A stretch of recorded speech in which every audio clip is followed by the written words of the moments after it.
Apologize. Jason. Yes. Are we back? I think we are, Jenny Beth. Oh man, that was a ghost. That was. Your mom's trolling you, Jason. Your mom's trolling you. That maybe possibly. I mean, because she did make it to the house yesterday. Came home. She made it. She made the trip down, and she went in there and she said, "Tee," and then she giggled. She made. That's possible.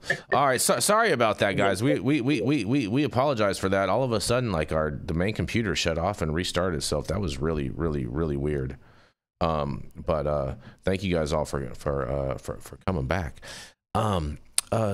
Dale, do you want to re-summarize your story just a bit, just for everybody out there? I'll hit the highlight. Yeah. Rand Paul put in a bill to once again raise the limits of THC for hemp to 1%, which opens a lot more cultivars for producing what traditionally was hemp and not CBD. But we'll see how that goes. And they wanted to have requirements that you only carry a copy of the hemp producer's license with you, and then they can't confiscate your hemp products. And there's discussions now about whether they want to ban all cannabinoids, only some of them, intoxicating cannabinoids. I don't know exactly what that means. And before we lost, I was going to point out that the alcohol industry is now involved giving their opinions. Like, we give two shits what the fucking alcohol industry cares about this, because they want to take over. But their suggestion is to ban all synthetic cannabinoids, which I've had clients that make them. They take hemp-derived CBD and process and come out with, intoxicating or psychoactive cannabinoids. They want a federal nationwide testing system, which I support, but we've got to have samples so you can calibrate your goddamn machines. We know what we're talking about here, because that's been a problem across the industry. You really get what are saying you get, having testing centers. I think that's a good thing to do. And they want to give the state level power to regulate. Well, I think they have it already under the 10th Amendment, so I don't know what they're talking about here. But this is what's coming out right now. There's a lot of movement in and around hemp farm bill, which needs to be renewed. So we're going to see this stuff come forward. I think they're getting better with what they're trying to do, but I don't see that we're there yet. So I'm going to throw this back at you to discuss further some of the implications of what Rand Paul's bill wants to do. Man. I think this is great. This is great news overall. I mean, raising the hemp limits. Oh, this is fantastic, man. Who's going to be really, pissing in their boots about this, Stone Slade, is going to be your Lieutenant Governor, Dan Patrick. Good. As a fucking coronary. Yeah. That is true. In fact, I'm pretty sure that's why the show just went down. I think Dan Patrick got and tried to take us all out. That could have very well possibly be. So one thing that I wanted to hit on earlier when he was actually reading the story was the field testing. That is important. Okay. The reason why we do field testing is to certify that what you have there is actually hemp before we let you harvest it, and all of your fucking illicitly grown cannabis filters out into the ether. So I think that field testing is actually important. You have to have, that was the basis, right? Colorado did the hemp pilot program starting, and I think I signed us up in 2016. And that was one of the requirements, right? Is you had your crops certified, and they had to come certified pre-harvest. That's an important step. You can't pull that out. I know it's inconvenient, but if you have a problem with having your product tested to make sure that it is what it is and it ain't what it ain't before you harvest it, then you may be the problem, not the testing. That very well is possible. Strongly agree on that. That's my biggest concern with hemp industry, is that it essentially provides, a path of least resistance output for cannabis that might not pass on what you would consider to be a regulated state level that you see cannabis programs like in California or, New York or various other areas. Or Colorado, you don't see those same things in place. That's a concern. Having worked at a testing lab, not a humongous percentage of cannabis passes. So if there's a lack of regulation, there's an epic amount of stuff getting through. Molds, potentially yeast and bacteria as well. Pesticides is an obvious one. If you're talking about extracted products, you've got solvents, which although I would argue solvent extractions are themselves safe, if you have an excessive amount of solvent in the product still, that's a big deal. I could go on and on beyond that with other things that can go wrong too with these products. And even when we do have regulated, scenarios where sometimes even those will fail depending on what kind of things should be looked at. Overall, this needs to be understood. Dale, to what you said, you were what I would consider to be pretty spot on. What I would do is separate the notion of chemical standards and testing methods, the scientific method behind certain types of tests, such as cannabinoid or pesticides and so forth. There are companies out there like Sigma Aldrich, which will have the chemical standards, the CRMs, the chemical resources available for everybody to get essentially a certain amount of THC or of another chemical that you can use essentially as calibration or as a level of certainty in testing these products, these various chemicals. The problem is that there are different testing methods that exist across different labs and how different places do it. And the whole weird, trope of exact science is not an exact science really comes into play. Different people have different machines of different levels of resolution that they can ultimately examine these things at. And the question of what's accurate can kind of get tossed up to a little bit of a question right there. I do, however, very, very much agree with you that it opens up a larger number of genetics that could participate in hemp, assuming that, the THCA plus THC, that max of 0.3 as it exists right now is tremendously low. And you might be lucky where you have most of your plants at about 0.2, 0.3%, but there's maybe a few plants over here in the corner that, would test at 0.4. And all you need is for the state regulator to come over and test that corner of your crop, and your whole crop goes in the trash. So there's certain concerns that I see here, and 1%, 3 times higher, considering the genetics that are already out there. That seems to provide a little bit of relief to those people instead of a plan, almost needing to plan on a certain amount of your hard work going in the trash because of just conditions that are outside your control. Mm-hmm. Lots of trash, man. Lots of trash. Any final thoughts on this, Jenny, before we move on? No, I got my points out, which was testing, the field testing portions. Okay. All right. Shout out to Jason. Yeah, Stone. Sorry. What do you got to say, buddy? Not exactly here, but Troy Lawrence left us a super chat before we had to start number 2. Well, what did I read it? I don't have it. Do you have it? He reposted it right here, where it starts Michigan model. Oh, hold on. Let me see. Let me thank you. Troy Lawrence, Michigan model. Thank you for that super chat.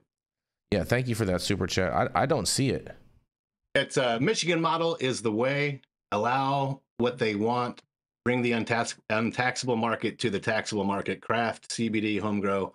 Allow, like Michigan, a pathway for untaxable market to come in. Goofies. Best I've seen so far. Yeah.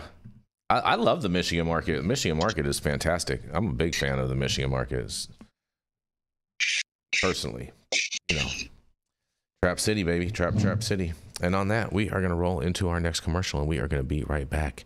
And shout out to Hempp getting up to 1%, you guys. Oh, that'll be so fantastic.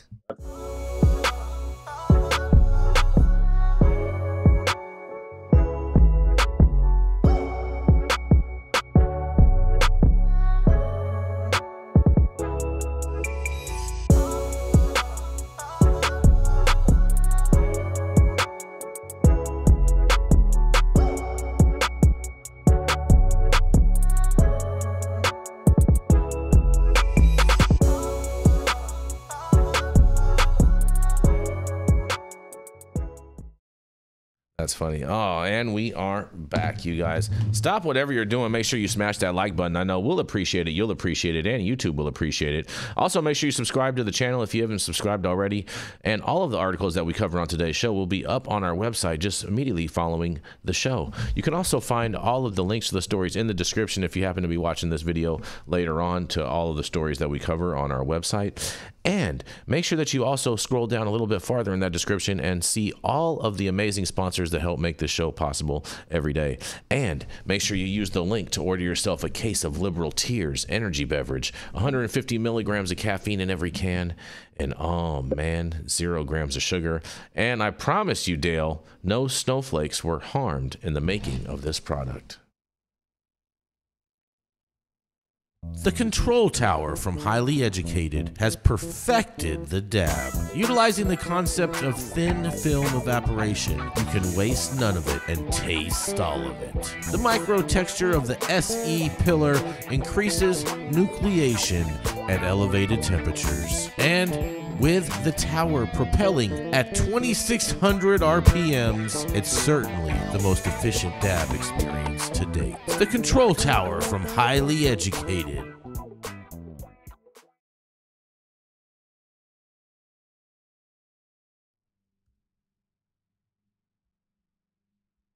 Oh, and we are back, you guys. Jenny Beth, do you want to introduce Mr. Stone Slade? Girl, coming straight out of the ATX in his new Stetson because he thinks it looks good on his head. Hitting the high road to Italy soon, Mr. Stone Slade and his new bat, guys. Gotta have the new back. Thank you. Oh, yes. Oh, boy. All right. So we have spent a lot of time trashing Mr. Dan Patrick. So I'm going a little bit different direction. He's still going to get some. But in Texas, where politics already feel like a poorly written reality show, we've now reached the point where Dr. Tom Oliverson, an anesthesiologist from Cyprus, who is also Dan Patrick's neighbor, is the legislature's go-to voice on all things cannabis. Because apparently, if you know how to knock someone out for surgery, you're automatically qualified to write policy on a plant that interacts with the biological system that most lawmakers can't even pronounce. That system, as most of us know, or many of us know, is called the endocannabinoid system. Regulates things like sleep, appetite, memory, and pain. It's present in all mammals, and it's the whole reason cannabis works. But don't expect Oliverson to mention it during a committee hearing. He's too busy fear-mongering about psychosis-inducing chemicals and quoting himself in op-eds like he's the Surgeon General of reefer madness. Here's the kicker. The endocannabinoid system isn't even taught in most U.S. medical schools. Not because it doesn't matter, it absolutely does, but because of decades of political suppression fueled by prohibitionists like Oliverson and his partner in panic, Lieutenant Governor Dan Patrick. Thanks to their fear-based agenda, generations of doctors have graduated with zero education on how cannabis actually works on the human body. And now those same underinformed doctors are shaping laws that will affect millions of Texans. Oliverson's latest crusade, as we know, is the total ban on hemp-derived THC products in Texas. Not regulation, no age limits, not child-proof packaging or potency caps, just a flat-out ban. This from a guy whose party claims to stand for small government and personal freedom. Apparently that freedom stops if it smells like weed. Meanwhile, Dan Patrick is throwing actual bags of THC gummies at reporters like he's hosting Fear Factor after Governor Abbott vetoed Senate Bill 3, which would have banned all hemp-derived THC products. Patrick completely lost it. He said, and I quote, "One can only come to this conclusion. The governor of Texas, the governor of the state of Texas wants to legalize recreational marijuana." Then he went even further, suggesting the hemp industry might be a terrorist money laundering cartel-driven scheme because, you know, your local CBD shop is clearly run by El Chapo. He also made it clear that he doesn't care who's making the legal product, saying we don't know who's making the stuff and we don't know what's in it, which is hilarious because that's literally what regulation is supposed to address. Governor Abbott even said as much, calling for a system similar to alcohol with licensing, packaging rules, and age restrictions, you know, common sense stuff. But Patrick doesn't want a conversation. He wants a crusade. Instead, he's out there peddling boogeyman fantasy where THC turns Texas into Portland and work ethic into soup. Never mind the fact that veterans, cancer patients, and folks with chronic pain are using these products legally and responsibly. To Patrick and Oliverson, they're just collateral damage in their war on weed. And let's not forget this medical expert, Oliverson, isn't a neurologist or a pharmacologist or even a cannabis researcher. He doesn't treat patients with cannabis. He just happens to be a doctor who sedates people. That's it. But in Texas, if you've got an MD after your name and a grudge against weed, that's apparently all the credibility you need.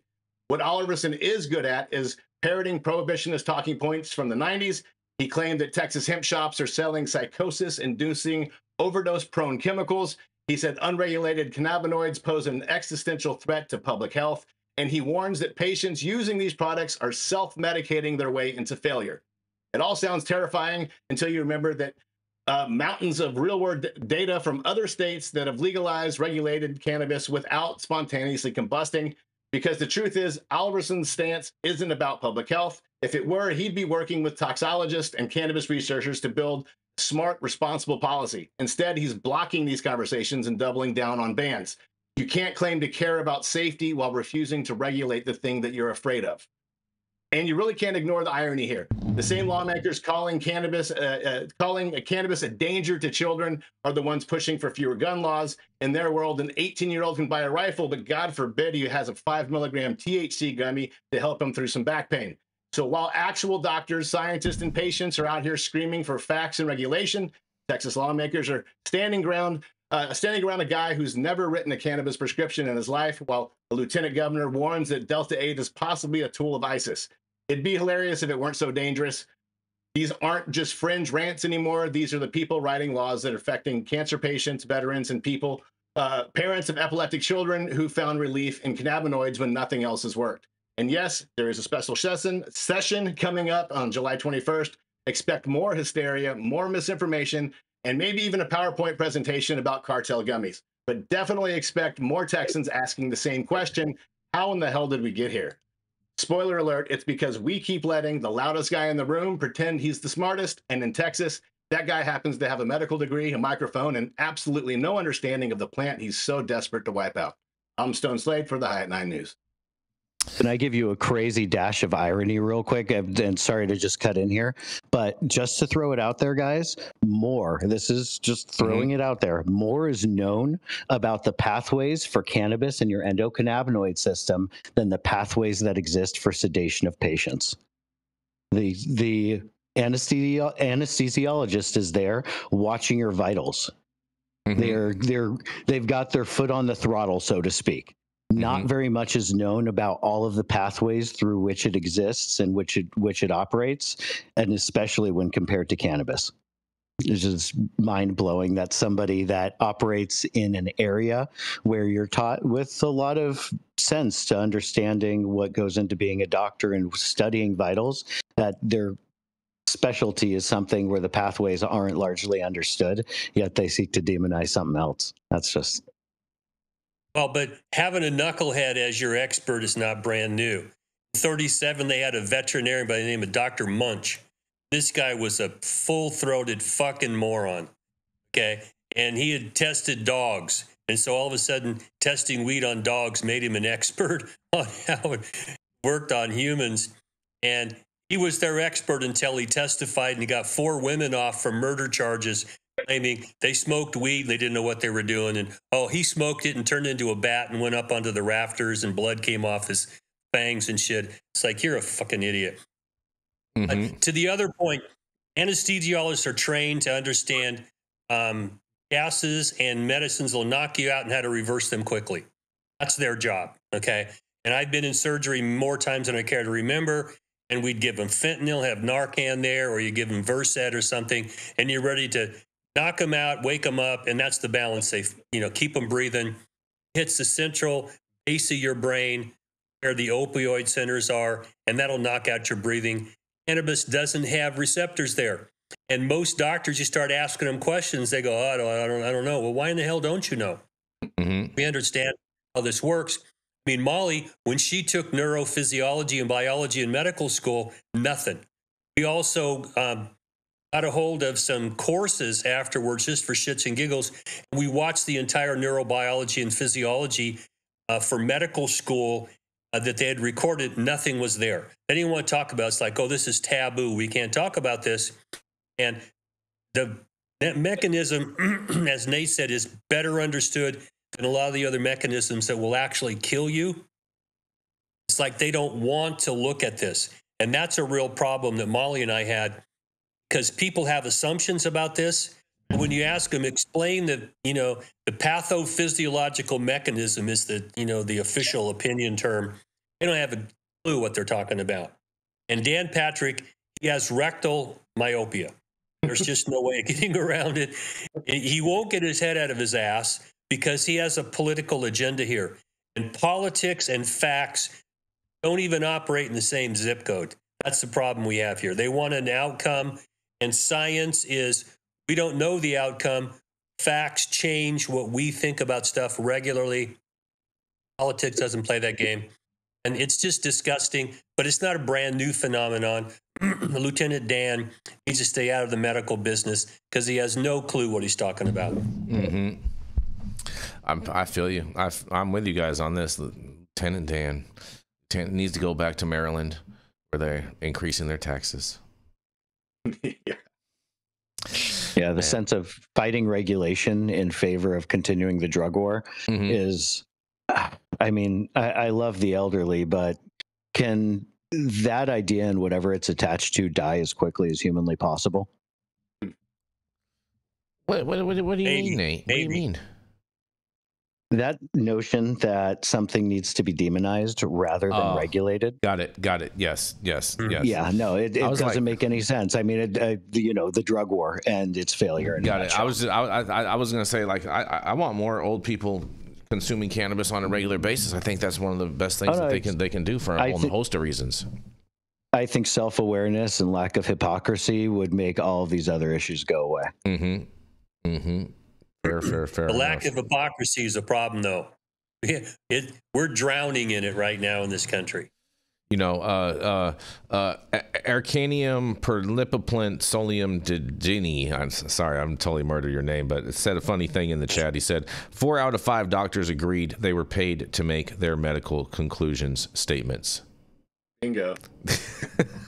That's true in all academic research. Yeah. Who's funded? Yep. What do you want me to say?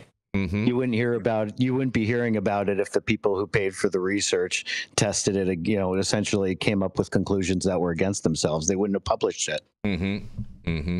Exactly right. Well, on that, we're going to roll into our final commercial, and we are going to be right back.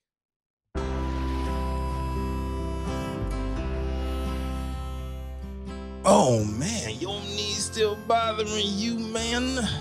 Yeah, I left one, and I'll tell you what, I've been using this new CBD cream, and it works like a miracle. CBDs? I done heard about them CBDs. I was out there on them Twitters the other day, and I heard they get you high as a kite. Well, not this stuff. This stuff is tested. Every batch, all the way through, pharmaceutical grade. And in a GMP certified facility, so you're not going to have to worry about flying high. GMP certified? I might have to try some of this out. Where will I even find this? You go directly to aimhighhemp.com and they will ship it to your door right away. Test it. It's not a name, it's a promise. Of how it's set up on your side. And we are back, you guys. Yes, and we are going to keep on rolling this train right into Mr. Nate Winokur. Nate is one of the founders of a testing lab, Bel Costa, who recently lost their license because of an undue process by the DCC. And he's here. Apparently, there's a story all about this today. And Nate, I believe you are going to share this with us today. Am I correct on this, Nate? That is correct. Oh, It's a sad subject, to be honest. Spent a long time with that and employed countless people and took a lot of chances to be ultimately amongst the biggest and truly the fastest growing. And it was a testament to doing things the right way. And, there's a lot of misunderstandings surrounding cannabis, even now, seemingly in science and journalism. You see people that don't simply understand, and I've lectured on this, how if you go to the orange tree in your yard, newsflash, not every orange is going to have the same amount of juice, and not every orange is going to taste the same.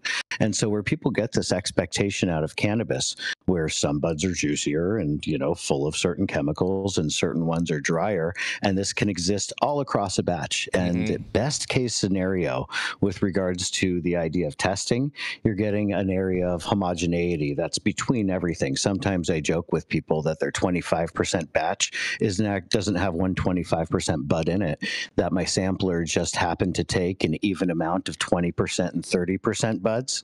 And we took it back to the lab and homogenized it, and there's your 25% phantom bud. But if you then opened up a jar as a consumer and you got a 20% bud, is that a incorrect system? And this is an area where it seems so obvious as we talk about it, as, you know, specialists and people listening here who are on the right wavelength. You know, of course this is how stuff works. Of course that's how oranges work. But why are we now in this area where this stuff seemingly gets forgotten in areas of people studying things? There is a variance when testing, you know, and looking at different parts of nature. And I want you guys to keep that in mind as we go through this. And so this is Weed Week, and they did make a couple of quick errors that I'll point out as I go through the article. Exclusive: California judge troubled by how DCC shuttered lab. That's Belcosta. A judge said she was troubled and concerned about whether a testing lab received due process before the California Department of Cannabis Control, the DCC, shut it down in April. In a lawsuit filed soon after, Belcosta Labs alleged that its closure resembled other recent shutdowns where the DCC has repeatedly gamed the system with the specific intent of depriving licensees of due process. The DCC has deployed this strategy before and very likely will again, Belcosta's lawyer Robert Finkel of Armada Law Group alleged in a court filing. During a May hearing, Sacramento County Superior Court Judge Jennifer Rockwell said the DCC did not offer Belcosta what the court would actually deem some semblance of true due process, according to a transcript shared with Weed Week. Our country is premised on things not being a star chamber and at least knowing what you're facing, Rockwell had said at an earlier hearing. However, she rejected the lab's argument that she could grant it any relief. Belcosta says it's losing $40,000 a day. That would have been accurate based on where we were at. The closure forced the Long Beach-based lab to lay off 72 employees. CEO Myron Ronay said the judge left it open for us to appeal and said they are considering their options. Many questions about product safety remain unanswered after a June 2024 LA Times Weed Week investigation found vapes that had cleared their lab tests despite containing alarming levels of pesticides banned or limited by the DCC. But under scrutiny, the agency has issued more recalls and shut down at least 5 labs. That's inaccurate. We were not found through that investigation and that whole crazy pesticides article that came out last summer. No, they did not find any pesticides that were regulated by the DCC in anything we had tested, although they did test several of our products. What they did find was, now I'm going to bring up a almost quiet concept these days. I haven't heard too much about it recently, but the whole idea of the Cat 4 and the panels that were built out there to test alternative pesticides that either had not made it to or weren't being considered by the California panel. There were quite a few pesticides that were featured in the article, and quite a few companies that they were able to show that had products that had these alternative pesticides that nobody was looking for. One would consider that to be nobody's fault. Nobody was asking anybody to look for these chemicals. Nobody was looking for any of these chemicals. The state didn't ask anybody to look for these chemicals. And the idea of that whole Cat 4 kind of idea was birthed, where it was asked kind of publicly, should the state be looking for more chemicals that aren't yet considered? Whether or not they were, that still sort of keeps everything open. They did find on a precious few, but still they did find on a couple of products chemicals that nobody was looking for. And until somebody, decided to make the smoking gun smoke more through the article, at which point, they were able to find a greater cross-section than what California actually required. Moving along. There was no direct evidence that testing labs were responsible for the contaminated products, Bell Costa's lawsuit claimed. The DCC welcomes the recent legal decision against Bell Costa as it reinforces the integrity and legitimacy, the legitimacy of the licensed cannabis industry and product consumers purchase, agency spokesperson David Hafner wrote in an email. Patiently waiting. Bell Costa opened in spring 2018, and for the next 7 years, it operated under a provisional license. Provisional licenses have been intended to get the license market moving while operators caught up on environmental and other regulations, and they could qualify for an annual permanent license. Provisional and annual licenses cost the same amount, but provisional license holders are not entitled to legal recourse if regulators, such as the DCC, shut them down. Years ago, the policy gave DCC's predecessor agencies an easy way to weed out any bad actors. At first, provisional licenses were expected to convert from provisional to annual licenses after a year. That's the typical way it goes. But the process ran into delays even before the pandemic. Finally, after repeated pushbacks, January 1st, 2025 became the state-mandated last day to renew a provisional license. Annual licenses became required for all operators starting on January 1st, 2026, with a few exceptions. Over the years, Bell Costa remained up to date on its provisional licenses. Sorry, we're getting attacked by a giant kitty. Come on, dude. Yes. Cats rule the internet. Cats rule the internet. Oh, yeah. Yes. Oh, yeah. They absolutely run the internet at my desk when they can. Over the years, Bell Costa remained up to date on its provisional licensing and paid more than $600,000 in license fees, all the while patiently waiting for the state to do its job and issue it an annual license, the lawsuit states. For Bell Costa and hundreds more California licensees, DCC wouldn't convert their licenses to annual until this year, until they were forced to, essentially. In late October, after Bell Costa believed it had submitted all the necessary materials for an annual license, DCC showed up to make a surprise inspection. A month later, Bell Costa received its first ever fine and citation. For an alleged January 2024, 11 months earlier, disparity in testing methodology, it received a $2,000 fine. For alleged potency inflation in 10 samples tested in January and February 2024, it received a $35,000 fine. In its lawsuit, Bell Costa alleged DCC declined to provide records related to the allegations, and during an informal meeting weeks later, wouldn't answer Bell Costa's questions or provide feedback. Bell Costa filed a formal complaint against the DCC then. In late December, Bell Costa alleges DCC responded that the causes of the citation were affirmed through the agency and did not provide any evidence to prove that they tested Bell Costa samples correctly, timely, or even multiple times to confirm the results, or even, as I suggested earlier, even that suggesting that they took a large enough cross-section to be able to take things apples to apples. Public health, safety, or welfare. Bell Costa needed its annual license by the end of April when its provisional expired. But despite several update requests, the lab alleged it did not receive a substantive response from the DCC until April 10th. That day, it learned its provisional license had been suspended to protect, quote, public health, safety, or welfare, unquote, according to a letter from the DCC. This threat, according to the letter, involved a handful of product samples which had tested positive for the mold Aspergillus in July, 9 months earlier. Bell Costa had cleared them several months before the DCC tests, during which time the mold could have plausibly grown on the samples. Bell Costa sued the DCC and soon after learned its application for an annual license had been denied. Bell Costa argues that it was suspended for 5 of the 18,000 tests it had run in the previous year. All the samples in question had been recalled and or destroyed. Bell Costa CEO Ronay had been aware of the issue, and in an August 2024 email, he requested a call with the DCC to discuss Aspergillus.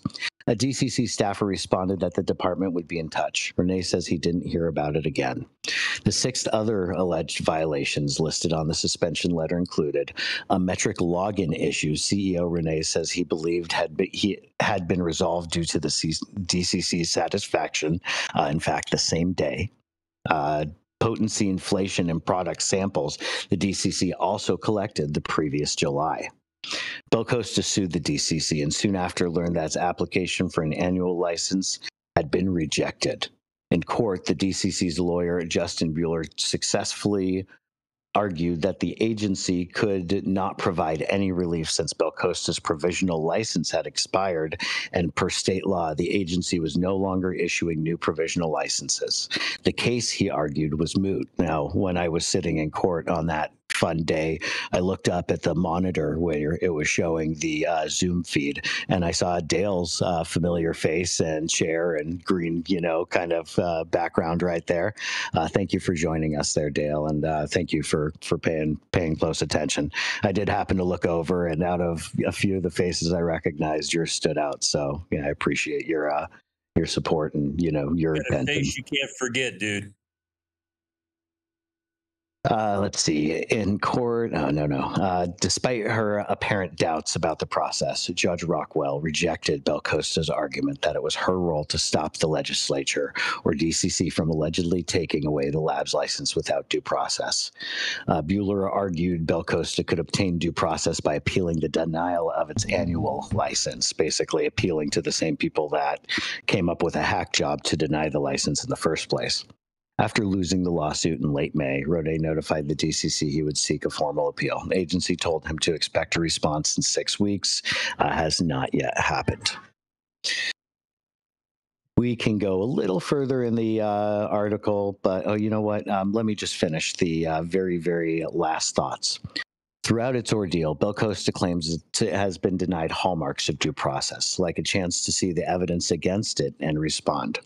It also alleged something broader, that the DCC has weaponized its own slow pace of converting licenses in order to shutter businesses on a whim. There's a little bit left, but that's pretty much just to support those previous points.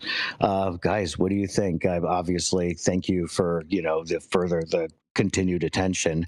These overlords managed to shut down what could be argued to be the most successful lab in history, and whose very reputation had to do with doing things right. Like it was such a slow growth, but that was what we were known for, we were the ones who did things right. We were the ones that wouldn't market to those who were looking for ridiculous THC. And do I see do I see a disparity sometimes between lab results and the actual bud tested? Yeah, I see a 25% tested batch and a 20% bud, but I know how that happens. That's not a weird thing. It's maybe a little depressing to know you paid $50 for the dry orange, right? But that's a different question than how things are tested and how the stuff ultimately works. We also have the notion of how aspergillus works, which again, to know that you have a massive truckload, maybe multiple truckloads, the way that this is actually expounded out in value of apples, and you find out that some are moldy and some aren't, yeah, that makes sense. That's ideally something that gets caught in quality control, or that's something that can grow, as molds do, on some of the product after it's distributed on some, but maybe hasn't started to really materialize on others. Again, these are super obvious things that we can talk about as a group of people who have just briefly glanced at this bare minimum and said, yeah, fucking course, that's how things work. But then you have this turned into what I would consider to be a hack job of reasons that you can see in real life how that can absolutely affect a person and their family and their dozens of employees and their dozens of employees' families. It's fucking sad. Man. This definitely, I think, is definitely a lack of due process, Dale. And I love to hear your opinions on that, because I think the DCC has really overstepped their jurisdictional boundaries and ultimately closing this lab and the methods that they chose to go about to do so. Well, the Administrative Procedures Act is very loosely held over this industry. And in my understanding is that they offered some sort of a truncated sit down and talk about this type of due process to them, which is not due process. Due process means I get a time for discovery. I want to see everything you've got. I have a chance to have an expert review it and then be prepared to go to court and argue, just as Nate just did, why you might see the things that they're alleging we did wrong as part of a normal course. Aspergillus is ubiquitous. And I remember consulting with distributors back when, you know, they were really doing everything, and tell them, look, once you get a test, if you ain't careful how you store this stuff afterwards, you can have molds and other biologicals begin to multiply. And then, you know, somebody buys it and go, oh, it's all full of mold. Well, when we tested it, it wasn't. Okay. Who's responsible for that? And as Nate points out, there are testing disparities that are within the normal range. So they want a 10% variation. Well, if you go take a plant and on the lower branches you get one number and the upper branches you get a number, and they're more than 10% apart, I mean, how do you fix that? Okay, that really is a problem in the industry. And what I really don't know is, who did Bell Costa piss off? And that's what you're never going to find out, because this is an inside job. The provisional license nonsense was designed to last for a year or two. But in California, Seek was the tail that wags the dog out here. And you can't get shit done. Some NIMBY's screaming, oh, you know, we've got a California environmental violation here or whatever. You just can't get shit done. And Bell Costa was 7 years provisional. I mean, that's unheard of. It was never supposed to have been that way. And there's no vested rights with a provisional license, which is wrong in and of itself. But this rolled out with nonsensical regulations that are not even close to reality. Now, the practical matter is they closed Bell Costa down. Okay. And Bell Costa did not get what I would call procedural due process, which at its basics is a notice and an opportunity to be heard. The notice is, here's the rules. We all had a chance to participate in them. Oh, you did something wrong. Here's your notification of what you did wrong. And then you have an opportunity to find out, what do you have against me? Let me go put a hearing on, or I could put my evidence on. That just didn't happen. By the time we got to Superior Court, it was hard to watch this. And Bob Finkel's my former partner, so I understand this. And James Anthony, too. I've talked to them many times about these problems. The provisional license came to a statutory end. The judge didn't have the authority to go extra statutorial here. Just didn't. Next level is a semi-vested yearly or annual license. Even that one's only good for a year.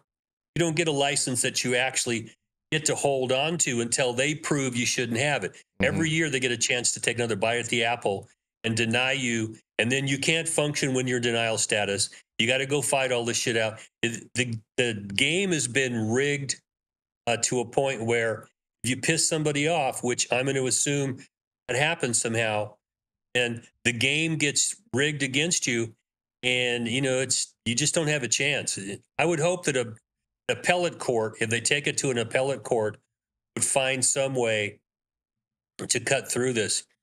But in the meantime, Bell Costa is just out of business. It's sad. Yeah. Stone, you have anything you want to throw in on this? It's just sabotage disguises compliance. It's crazy. It's crazy they can do that to a company, like you said, I didn't see it coming. I really didn't see it coming. Like, doing things the right way. Nobody saw it coming. My staff didn't see it coming. Everybody, it's crazy how secure you feel when you're doing things right. Like, was obviously a false sense of security, which how the fuck is that a false sense of security? Yeah. You know what I mean? I don't know if you guys saw my hat, but it does sum it up. Well, I got it. Let's go in on let's go in on this hat, guys. Let's see if they can do it. Yeah, little to the right, little to the right. More trees, less assholes. More trees, less assholes. Very nice. Yeah. Very, very nice. I'm not mad at that. More trees, less assholes. But at the same time, you need assholes to have trees, because otherwise there'd be no fertilizer. Cleared the soul a little bit in Alaska. Saw this hat, and yeah, it definitely spoke to me. Nate, Ben LeBone in the chat, he wants to know if Belcosta has filed a civil case against the state yet. We have, from what I understand, we're waiting on next stages for that to come around. That's, from what I understand, going to be a very long time coming. Got it. Nothing that we can use to predict future business on, which is unfortunate. But that's really, at this point, that's the only direction we have left to go, from what I understand. It's a long process too, Nate. Yeah. I mean, pleading stages are, the first couple of months. You go through discovery wars, and you're 1 to 2 years down the line before you even get close to a courtroom where you get somebody's attention.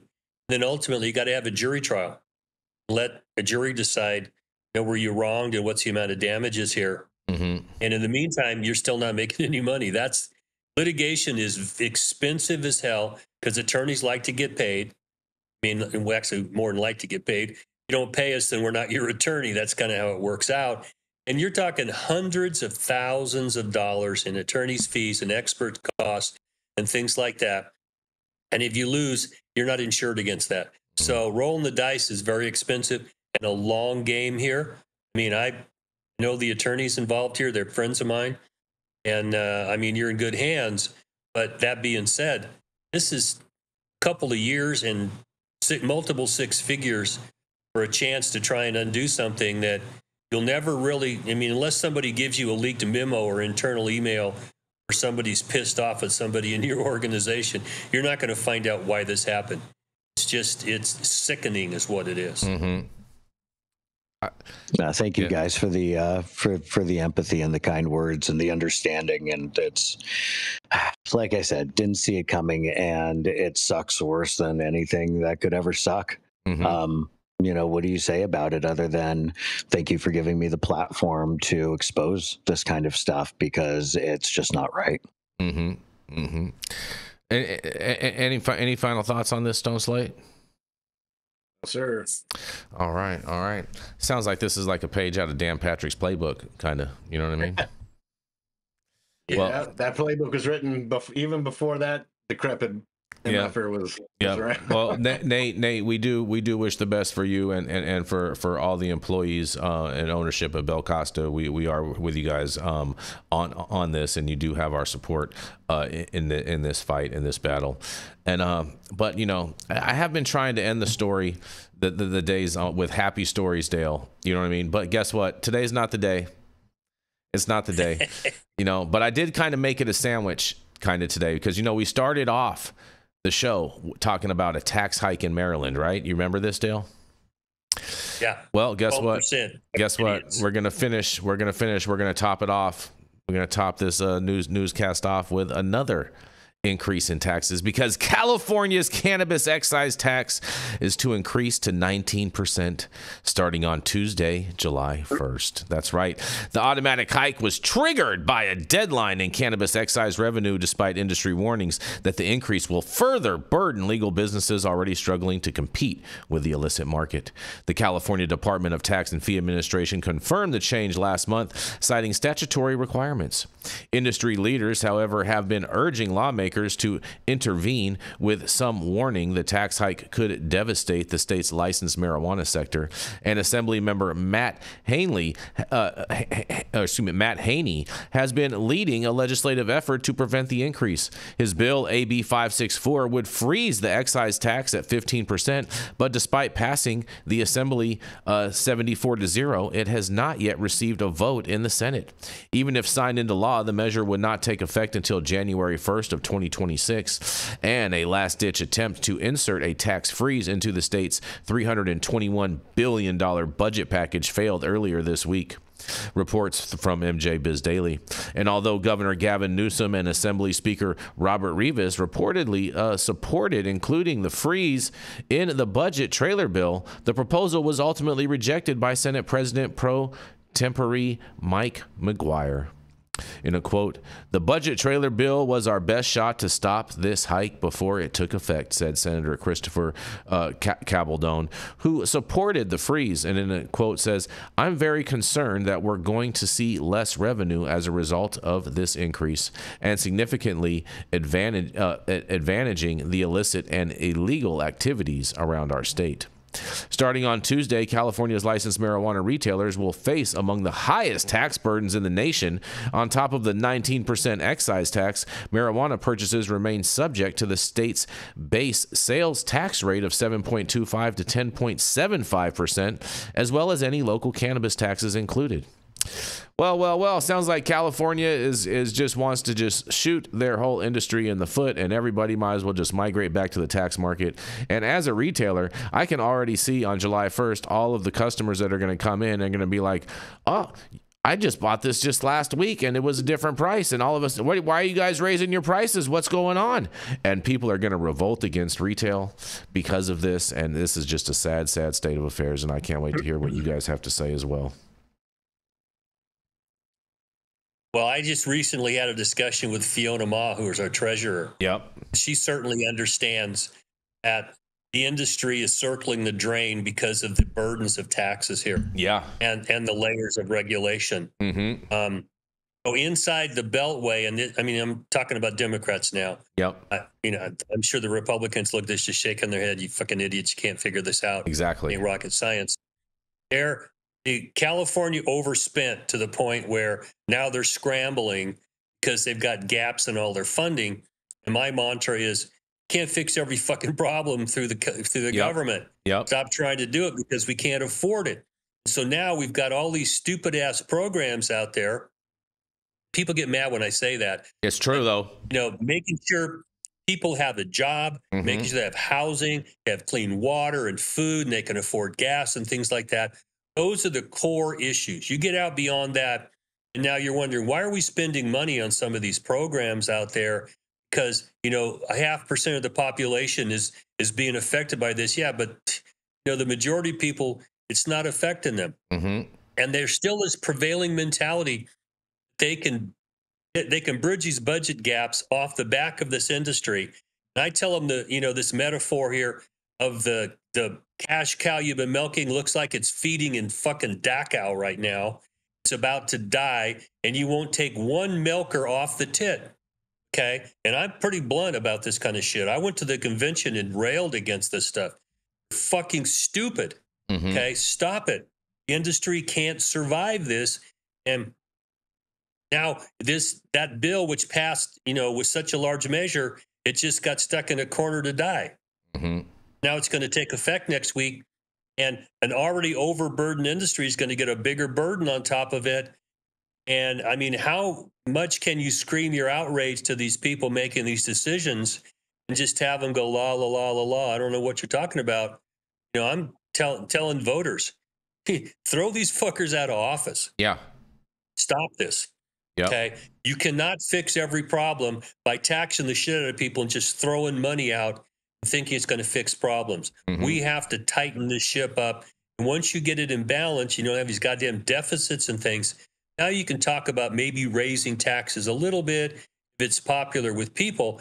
But California had this long history of having the voters having to step up occasionally and go, no, you're not going to tax us for this shit. Starting with Prop 13 in 85. And then we had Prop 217 in 96, just after Prop 215. Then Prop, I think, 63, and then 26. And all of them are like, tell the government to stop stealing your goddamn money and wasting it on stupid-ass programs. Mm-hmm. Okay? And here we are again. And I'm tired of talking to them. I think we need to go back to the voters with an initiative here. Yeah. Very expensive. You're exactly right. I'm going to try the legislative. I've already talked to some people. Mm-hmm. They want to do a hearing and educate these legislators. I don't know if they're educatable. They're not. The only thing that's going to fix this is a new voter initiative enacted and people voting on it. That's the only thing that's going to fix this problem, because otherwise these legislators are just going to do exactly like they have been done, because they don't have any motivation to do anything other differently, Dale. No, there's no accountability. Exactly. They spend like drunken sailors with a credit card. Mm-hmm. It's just unbelievable. Mm-hmm. Exactly.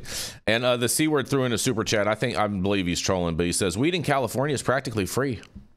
We would all gladly pay 100% in tax and not break a sweat. Well, I mean, technically, we are kind of paying 100% tax already right now because how much these taxes are once you add up these local taxes, the sales taxes, the excise tax. Because here's the thing, too, most people don't realize is that the excise tax is 15% is still currently 15%, but that's 15% of 80% of the retail value, which actually translates to 27%, you guys. And if they're going to raise that up to 19%, that's going to be over 30% excise tax on these products. And I just don't see how customers are going to want to withstand, and how brands are going to be able to still maintain their already razor thin profit margins, and especially the fact that the whole industry has been racing to the bottom. They don't seem to care. Yeah. That's what really irritates the shit out of me, is that the black market's thriving, killing the legal industry, which is the only place you're going to get any tax revenue. And even Fiona had to tell me that all these groups that were getting money before, they're not getting money because there's no fucking excise tax money being collected because people are going to the black market. The math just doesn't work out here. And I'm just tired of these greedy son of a bitches with their hands out while we watch the industry die. I've had clients and friends of mine lose everything, and you don't get an ounce of empathy out of the legislature. We're still the redheaded stepchildren dressed like the fucking Hamburglar, and we're just not to be trusted. And, it's just, and I have no problem looking some legislator in the eye and tell them the same goddamn thing. I may not cuss as much, or maybe I will. I don't know. These fucking idiots don't listen to anything else. But how do you get through to somebody other than smacking them right in the head with a sledgehammer? Okay. Or going back to the voters. But, I've been told anywhere from like $4 to $40 million it's going to cost to do this. And I don't know how you raise that money without having to, have strings attached to it. And I'm ready to go back to the voters, but this is not like something you can just do. Had a lot of thought. No, I'm totally with you, Dale. And Steve Blessingham in the chat, he says, think how much receipt paper could be saved if there was less taxes. That's a good one. That'd be one bonus. Right. Yeah. I'm surprised all the environmentalists haven't hopped on that one yet. But whatever. Well, packaging is its own, episode. That's very, very, very, Remember very, very those true. first packages we had to have? That you couldn't see any weed when you walked out the store. So stupid. And where'd they all end up? In a river somewhere or in the ocean. Exactly. Like who cares? So exactly. It's so dumb. These people that make up all this stuff. Stone, you have any final thoughts? Nate, any final thoughts? I'm just waiting for California to put out that book to save the other states on how to kill $1 billion industry. Yeah, what not to do, Yeah. How to somehow, find a way to benefit every single industry under the sun, except for this one this time. Strong agreement with what Dale said. To me, and so I've got, I don't think cannabis is just like this, but I think anything, the more new, the more unique, the more specialized it is, I have a feeling it all falls into this general rhetoric that the more you try to stuff it into certain existing systems, the more resistance, the more pushback you'll have. Yeah. There's no shoe that fits for this one. And it seems like after decades of failure, that's still the common mindset for those in charge is, well, let's force this into a system. Oh, it's not working. Like at no point is like the idea of like sustainability or I don't know, boots on the ground, like reverse engineer this shit. Like these aren't my specialties, but I've had the pleasure of helping to bring a few companies into fruition and with the help of other amazing people, of course. And certain things that are just glaringly obvious are what works and what doesn't, right? Like anybody here, who's run their own shit, have any questions about that? I mean, anybody who doesn't run their own shit, common sense, I think, is another word for it. And the absolute abandonment, at least, and how it seems to me, in favor of forcing it into a system. It's not like there's not a solution here. But there are obvious mistakes that can be made, and to see that being done over and over again in the same places, and these like it's an unending cycle because people are trying to force things into positions that are unnatural to it. And when you do that with enough things, enough times, you'll run into opposition. You'll run into failed businesses.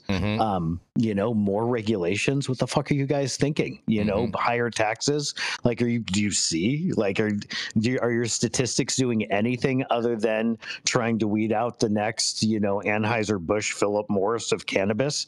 Because I mean, congratulations if you're trying to kill diversity, not what we're known for in California. But fuck it, I guess that's the, you know, general game plan. So why not go with that? Because I guess it lets those in charge get away with a little bit more while having to work a little bit less. Like when I don't know, all of this, the more I talk about it, the more pissed off I get, because there's just a complete absence of how things should be running. I mean, fuck, can we reconstitutionalize already? Like, that's where I'm at.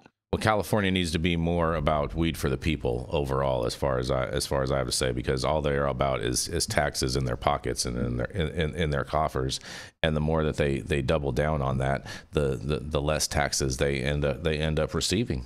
It's just unfortunate state of affairs. If they were about the weed for the people, why is that obvious to us, Jason? Opposite. You know what I mean? Like, why is that so glaringly obvious to those people who stare it in the face, but other people whose literal job it is to be able to observe these things and to find ways to benefit or grow them and help more people win, you know, more taxes, right? Yeah. And like, yeah, it's crazy. It doesn't make objective sense. That's the problem. Yep. It's crazy. It reeks of corruption, and I'm not afraid to point that out. Something here smells, and it ain't you're trying to make this work. Yep. There's money being passed around someplace we may not find out about, but it's irritating because the scales have been tipped in ways that we just can't win. In the current system. Yep. Very well put. I'm with you. I'm with you on that. I'm with you on that, you guys. And man. You know, Stone, I did find it interesting in that Dan Patrick press conference how he tried to be like, even Gavin Newsom is trying to ban hemp in California. And like really, like, you guys are taking a page out of, you're gonna openly say that you're trying to be like what California is doing in Texas. I just wish more reporters in Texas would have shot him in the foot for that one. But you know what I'm saying? Never. Yeah, it makes you open your mouth a little bit, doesn't it? Yeah, exactly. But asking for straws, man. But nonetheless, thank you all for joining us and getting high at 9 with us every Monday through Friday at 9 a.m. Pacific and high noon on the East Coast. Big shout out to our audience and supporters for tuning in daily and listening to the insanity that is the developing cannabis industry. Huge thank you to Aim High Hemp Distribution, Tested, and Catalyst for helping us keep the lights on over here. And thank you to our correspondents for being absolutely amazing. Thank you to Cannabis Sativa L for giving us a reason to do this every day. And thank you to Cloud Media partners Elias and Kai out there somewhere in the metaverse. And thank you all for tuning in and getting high at 9 with us. We are America's #1 daily cannabis news show.